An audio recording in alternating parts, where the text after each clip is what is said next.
Welcome to Loup TV. I'm your host, Gene Munster. Today's topic, high speed, the highly anticipated iPhone 5G announcement event. And I'm gonna start with the conclusion, which is we believe Apple is the best way to invest in 5G. This is something that's gonna take multiple years, in part because the iPhone 5G upgrade cycle will be a 3-year upgrade cycle versus a typical 1-year upgrade cycle.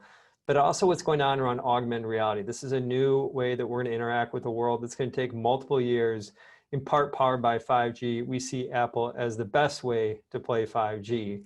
We'll dive into today's event with 5 key topics.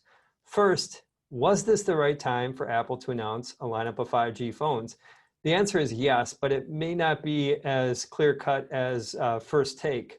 The reason why Apple needed to do this because they needed to show that they were ready for 5G and 5G enabled and to show that they're a tech forward company. But there's also the reality that the 5G network, despite some of the comments from Verizon today, isn't ready. Is that there's been a lot of hype from the carriers about coverage, but that coverage is low band 5G. And some of the expectations that were outlined today from Verizon were just pockets. We're talking about 1% of the US population. Maybe that goes to 20%, but it's still early. So there is this consideration. Does Apple wait a year, wait for 5G coverage to get more robust, similar to what they did back with 3G many years ago, is wait for more coverage before they announced it. But they did the right thing, lead with tech, let the carriers pick up the ball at this point and get coverage out there. Second topic is which of the new iPhone 12 5G phones will be the best selling? We think it's the Mini. This really hits 2 key points. First is the $699 price point is accessible. Second is this is the first time in 7 years since the iPhone 5S that Apple has had a flagship product in this smaller form factor. And while consumers have largely favored the bigger screens, there is this group that does want smaller screens, smaller form factor. And I think this is going to appeal. The SE just didn't do it with some of its components not being the latest and greatest. So they've got a compelling $700 price point with a lot of great features. I think the Mini is going to be the best selling. In total, we typically expect the flagship lineup to account for about 40% of iPhone sales this year. That probably number increases a little bit more. Next is where are we going with 5G? What does this mean for iPhone demand over the next year? And the answer is we think iPhone's going to be in good shape. This is despite the headwind about some of that lackluster 5G coverage that we talked about earlier.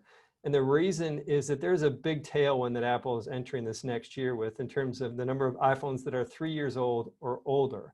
Those are the ones that are most ready to upgrade. A typical iPhone life is just over 3 years. And so what that means is that pool is about 90 million bigger, 90 more million number greater people have phones that are older entering this cycle than a typical cycle.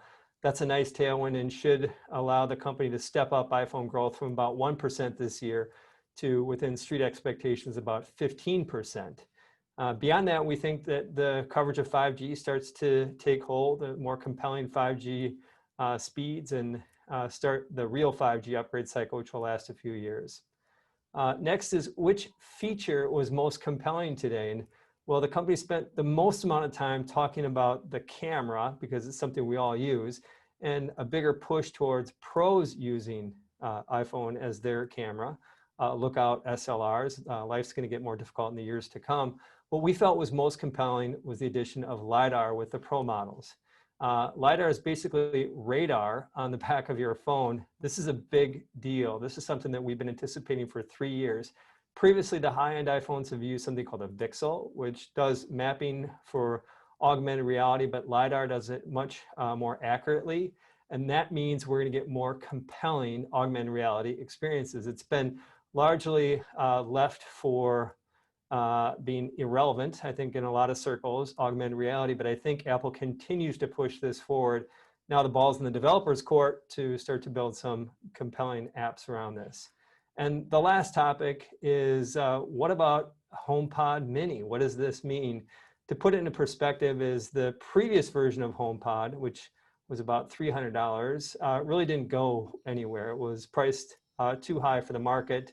They had about 5% share in the US. It was about $1 billion year business. We're talking about a fraction of Apple's overall revenue.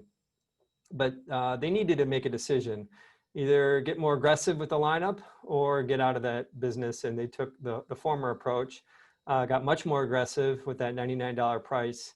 I think that's going to appeal to a lot of people for this holiday season. But what to me is more important around what's going on with HomePod Mini is just a couple great examples of doing something that only Apple can do. One example is how HomePod interacts with the iPhone. As you get closer to the HomePod Mini, that will act as a display for your HomePod. Pretty slick integration there. And separately, like this intercom feature, allowing you to use CarPlay, which is available, at least in most new cars today. Use that to send messages to your family, your friends, as you get closer to home. Great examples of integrating devices that only Apple can do. That's high speed 5G. Be patient. It's going to take some time, but be worth the wait. And ultimately, 5G and the iPhone family is going to live up to these high expectations. For Loup TV, I'm Gene Munster. Bye for now.